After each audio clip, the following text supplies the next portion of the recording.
Welcome to Sex Afflictions and Porn Addictions. I am your host, Craig Perra from themindfulhabit.com. I'm a former sex, drug, and porn addict who found his purpose helping others. I am the founder of the Mindful Habit System, a behavior change model recommended by and trained to therapists and counselors. And this is a podcast to empower you to create healthy sexuality in your life and a great life.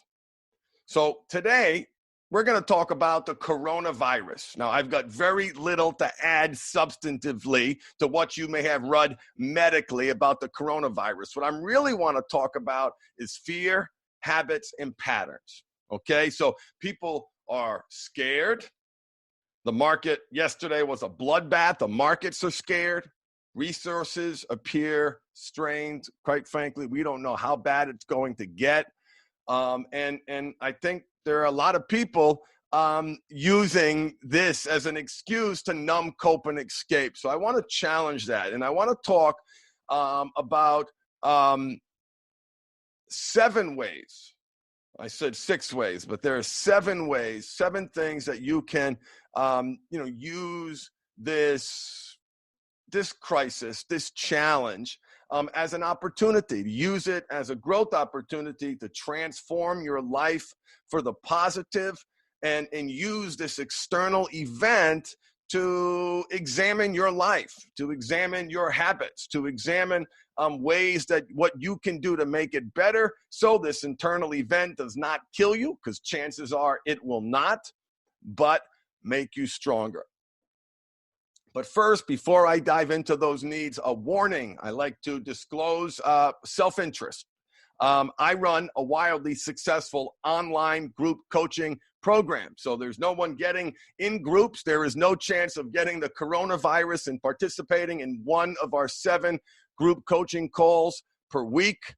It is a 6-month intensive with long-term support opportunities, intensive support for your wife. It's done entirely online. We have group and one-on-one options available. We have earned over 230 verified 5-star excellent reviews. And so, listen, some of you are in a place where your family, your job, your marriage, and everything you hold dear rests on you making the right decision. So no one's served by me self-deprecating and not putting my best foot forward. So I want to share with you a recent testimonial that I received in my group coaching program. Shout out to Riverside County, my brother there. Here's what he has to say. About halfway through the program, I can tell you that the mindful habit has already transformed my life. It has taken me 63 years to figure out that I needed to fix the relationship with myself first and understand my core issues before I can have meaningful relationships with others. My addiction and intimacy disorder resulting from childhood sexual abuse has burdened me my entire life. High functioning at work, I just could never break through to reach my potential at home and in my personal relationships. I have trusted in the program all the way through, and it has exceeded my wildest expectations. It's the reason I can finally begin to forgive myself, love myself and others. And because of that, it is the reason I'm still married. More to come. So I am so amazingly proud of the work that we are doing.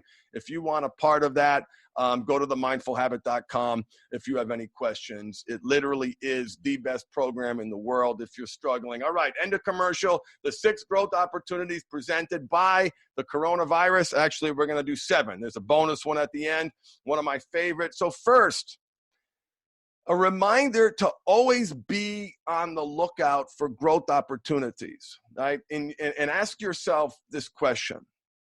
Do you have a culture of failure in your life, or have you created a culture of success? And just what I'm doing with these words in this podcast, I'm examining something that's freaking some people out and exploring it, and using it as an opportunity to look in the mirror right? To mine it for growth opportunities. And I encourage you to do that with everything in your life. And it is so, so simple to do. Here's a simple way to do that.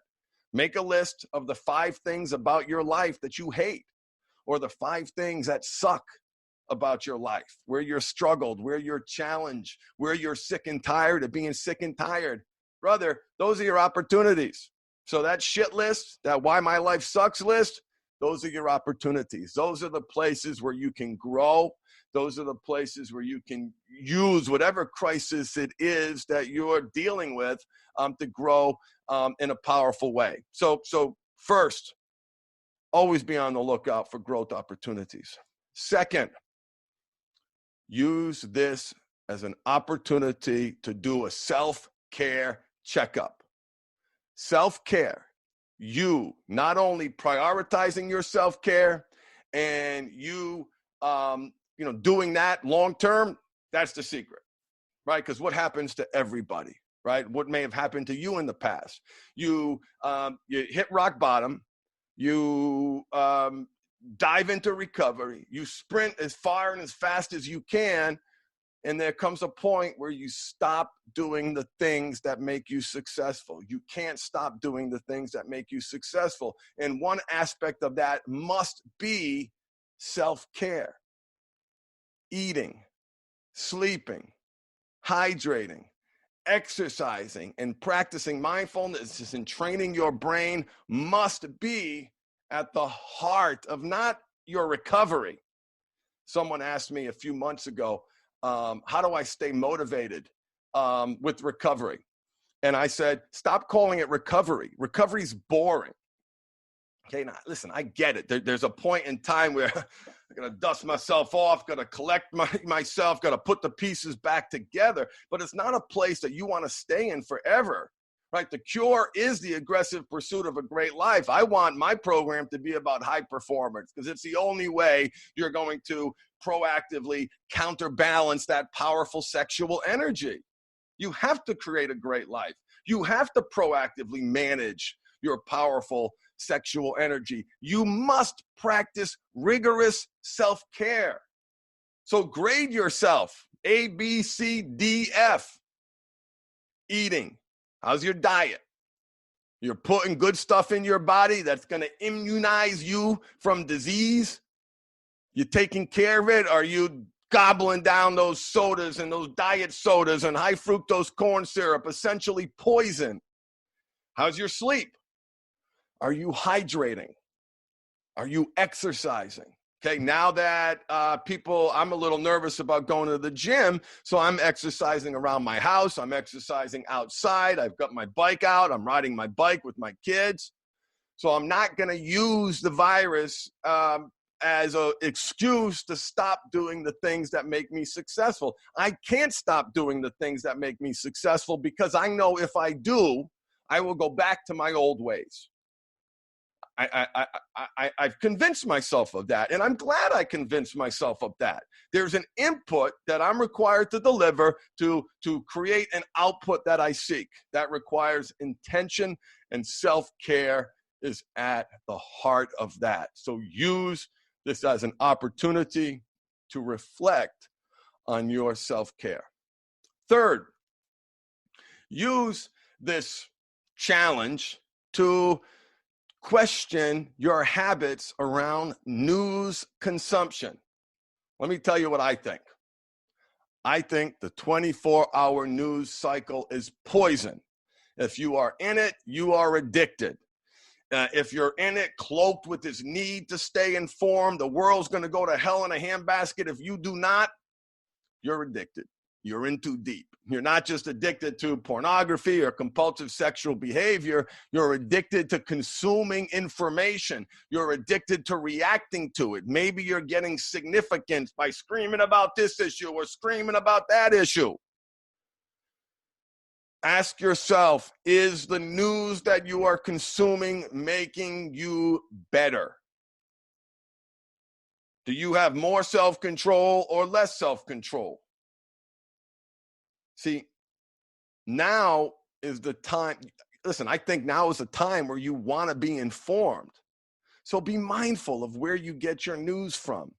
Avoid the propaganda and spin, whether you're on the left, whether you're on the right, whatever your political affiliation is, get the facts. Study the impact of your higher news consumption and note how it makes you feel. But stay informed.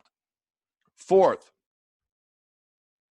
examine your relationship with fear and what potentially, or in this case, the coronavirus triggers in you. So for most of us, this is something that's far removed. Since I have clients all over the world, there are some men where they are not far removed. They are in this. They are either quarantined or they're close to quarantine. There has been major, major disruption. And so fear is an inevitable consequence of being human. No matter how much recovery work that you do, no matter how much therapy that you do, no matter how much talking about it, there's never going to be a place where you're going to eliminate that fear. So you've got to proactively manage it. And stress and anxiety, those are just two modern words for fear. So ask yourself, how are you proactively managing fear? And just get to specific for a second. How are you responding to fear triggers? Another question, where is fear showing up in your life? And what are you doing about it? It is my belief that we all must proactively manage fear. There is no universe where you will not be afraid. And accordingly, because most of the behavior is numbing, coping, and escaping behavior from what? From fear. You have to proactively manage it. This isn't primarily a sexual issue. I have yet to work with a client in the past 8 years.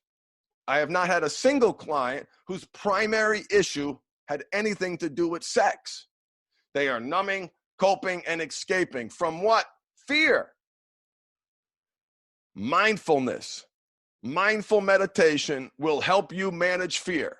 It will help reduce the stress level cortisol in your body. It will reduce the attachment to your thoughts. It'll help you be less reactive. Download the app Headspace. Download the app Calm. Go on to YouTube and Google John Kabat-Zinn videos and learn about mindfulness. It is changing the world. And if you don't know anything about it, you better go find out. The mindful in the title, the mindful habit, which is the name of my system, is there for a reason, because it is so important to learn how to manage the monkey mind, how to manage an organism that has been trained to react to fear. And those trained, conditioned responses in response to fear, that's your acting out. And because to break a habit, you have to make a habit, you must be deliberate, you must be intentional on what are you going to do instead. How are you going to proactively manage fear? So look in your life to see how you may be feeling about the coronavirus. Maybe it's something else that's going on in your community. Maybe, this is one of many stresses in our lives. Fifth, regarding the coronavirus, conduct a family risk assessment. And here's the question that I've asked myself. If what's happening in other countries in terms of quarantine happens here, am I prepared? And the answer is no. But we are, as a family, getting prepared. We're reading what we're supposed to read. And by the way, this is not telling you what to do, how to do it. You follow the CDC. You go to the right websites. You get the right information. You do what you need to do, and also look for trends. Look where this is going. Look what happens to this disease in 30 days, in 60 days. If you have elderly parents, as I do, make sure that they're taking great care of themselves and they're not doing any unnecessary travel. So conduct a family risk assessment, okay? We're going to get through this. There's no question about that. And let's be prepared, okay? Sixth, reflect on how you are connecting with friends. So the opposite of addiction isn't sobriety, it's connection. Jonathan Harris said that in his wonderful video, Everything I Learned About Addiction is Wrong. His last name is Hari. The title of the video is Everything I Learned About Addiction is Wrong. And he bases that statement on the Rack Pack studies. And what they found is that they got these rats addicted to heroin, and those rats stopped using heroin when they were put in constructive social environments with other rats. They were in this little rat heaven, this little rat park where there was a rat jacuzzi. There was a rat wheel, and there was cheese, and there was social games, and there were fun things that rats like to do. And those rats stopped using the heroin water on their own. So there is a tendency, particularly, I'm talking to you brothers out there, generally speaking, women do a better job connecting. Guys, we are terrible at it. And the more that I've been helping men over the course of the past 8 years, the more I see where I'm challenged, the more I see where they're challenged. We do not connect. So instead of, right, let's do action reaction. Instead of using this as an excuse not to connect with other people, make a list. Who do you need to connect with? Who do you want to connect with? Who do you want to share? Who do you want to share your life with? The opposite of addiction isn't sobriety, it's connection, okay? The actions we take is the life we make. Next. The next one is use this as an opportunity to study your sexual energy, okay? There's a lot of people that I talk to reporting they feel like they're entitled to act out, that this is not everybody, not everyone, by the way. I'm just saying that I'm hearing this, that there's this pull. There's what is it? It's a need to escape. The primary driver of acting out, as I mentioned before, are numbing, coping, and escaping from what? So again, using this opportunity to study your sexual energy, right? How is it being pulled? In what direction is it being pulled? What's pulling it in an unhealthy, destructive way? And listen, you're never gonna get rid of that. I want to be clear about that. Your sexual energy will be pulled in an unhealthy direction. There are decades of programming, objectification, unhealthy belief systems around sex, and natural biology that make that a guarantee. But what you can learn is it doesn't mean you have to do anything.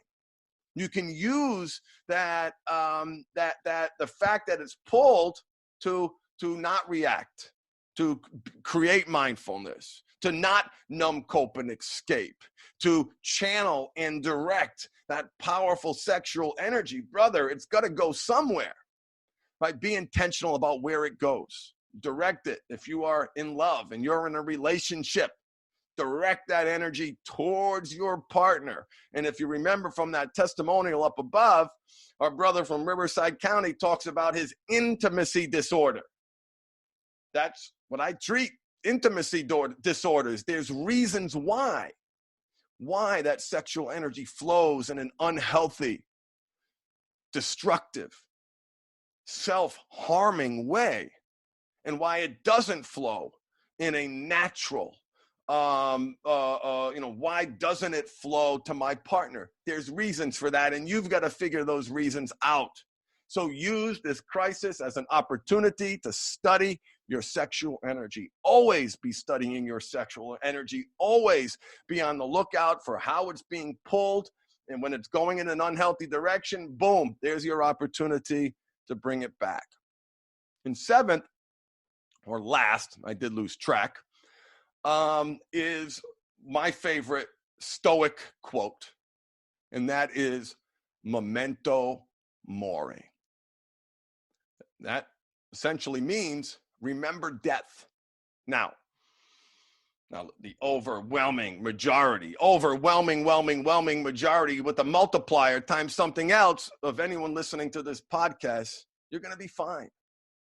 See, I don't think thinking about death is morbid. In fact, I've got a tattoo on my arm that's got a skull with wings, and at the top it says Memento Mori. This was an old Christian gravestone that existed in the Northeast, Boston. You see it on some of the old cemeteries in Boston Commons, this old-fashioned symbol. And I love it so much because it's not a morbid thing for me, but it's I always want to remember that my day could come.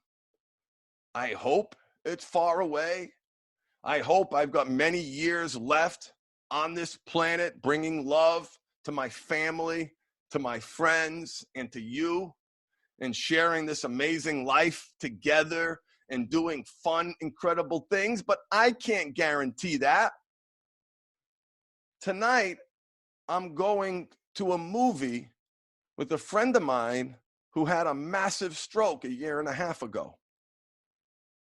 I'm 48. He's at or around my age. Boom! Went to the gym, headache, pop! Massive, massive, massive stroke. And he's been doing everything in his power to regain. And he has hit so many challenges. In certain areas, there were improvements. In certain areas, things weren't going well. And you know, my kids are like, oh, it's so nice you do that for him. For him, I get more out of that than he does. Memento mori. You never know what's going to happen. And here's the thing that I've learned now approaching 50. I learned that if you are listening to this podcast and you have your health, and your family has your health, oh my God, fall on the ground right now and kiss it and look up to the sky and thank God. Thank God that you have your health, that you're here. It's a miracle that with all the things that could go wrong, here we are, you listening to me right now. Memento mori. Use this as an opportunity to examine and study your fears around death. What are you afraid of? Do you feel that you've lived the life that you wanted to live? If you were to pass right now and you're old and sitting in that home, you know, do you feel fulfilled? Do you feel fulfilled? And I want to share one story. I'm going to be general, but I have a client whose wife was diagnosed with cancer. And was diagnosed after discovery, where she learned things about him that broke her heart.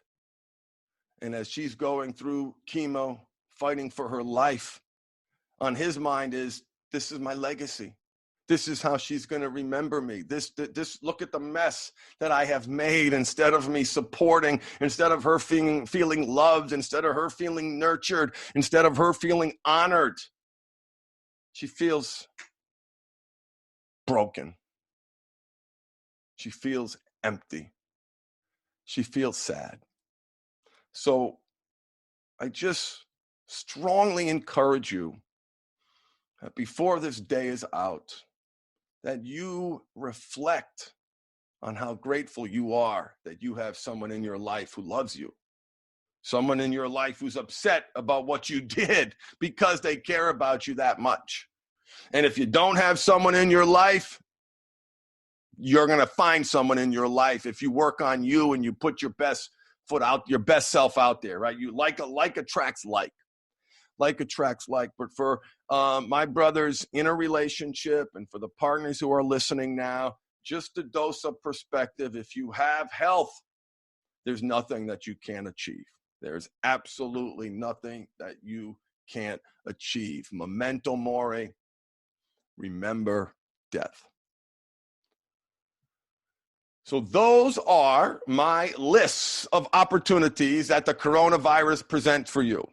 You could clearly apply this to any challenge in your life, but there are some unique things around the news cycle, around self-care, around us as men protecting our families, where I believe that this crisis, this challenge gives us an opportunity to take a long, hard look in the mirror, to study ourselves, and to come out of that stronger, to learn and to grow by creating a culture of success in our lives where we are moving towards healthy sexuality, where we are moving towards the aggressive pursuit of a great life.